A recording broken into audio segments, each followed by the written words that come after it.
welcome back to Algebra 2 Easy. Today we're going to solve exponential and logarithmic equations. First, you need to condense that left side. In order to do that, we're going to use multiplication. So we're going to have log base 2 of 2 times 3x minus 5. If you're not sure how I did this, make sure you go back and view our properties of logs video. Then I'm going to clean that up. I'm going to distribute 2 to 3x minus 5. That's going to give me 6x minus 10. Next, in order for us to free up x from our argument, we're going to have to change to exponential form. With exponential form, we have a base. In this case, our base is 2. You have to have an exponent, so we're going to go to the opposite side of our equation, which is going to be where 3 is located, and now that's going to be our exponent. That is equal to, we're going to go back to where we started at the beginning, 6x minus 10. Now from there, 2 cubed is 8. Again, that's equal to 6x minus 10, and we have a normal equation to solve. So let's add 10 to both sides to get 18 is equal to 6x. Then from there, in order to get x by itself, we need to divide by 6. If we divide by 6, x is going to be equal to 3. Now, always make sure that you go back and plug in your value for x into the original equation just to make sure that everything checks out. Next, moving on to number 2. For number 2, I'm going to have to get rid of anything surrounding my base. That way I can get to that exponent.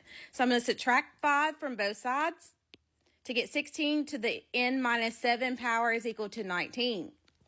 Next, I'm kind of stuck, so I'm going to change to logarithmic form. That way I can actually get to n. So I'm going to have the word log. I need a base. In this case, my base is 16. I go to the opposite side of the equation, and I see 19. 19 is going to be my argument. That's going to be equal to, you're going to go back to where you started and grab that exponent of n minus 7. Next, n is almost free. We just need to get rid of subtracting 7.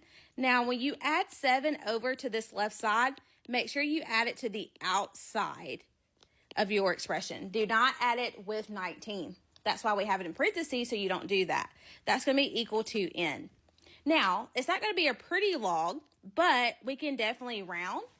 And then if you round here, you're going to get approximately 8.062. And that's just with me rounding to the thousandths place, but you can round to whatever your teacher specifies for you to round to. Again, always make sure that you take this answer and go back and check it.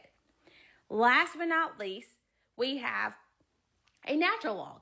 However, we're going to treat it just the same as our regular logs. We're going to subtract 3. Anything surrounding our variable, we need to get rid of that. So I'm going to subtract 3. So I'm going to get 2 times the natural log of x is equal to 4. Next, I'm going to get rid of multiplying by 2 by dividing by 2 to get the natural log of x is equal to 2. And then, in order for me to free up x, I'm going to have to change it to exponential form. So that means I need a base, and I don't see one. But we do know with natural logs, the base is e. You're going to go to the opposite side, and that's going to be your exponent. So if I go to the opposite side, I'm going to have an exponent of 2. That is equal to, if I go back, I'm going to grab that argument, and that's going to be equal to x.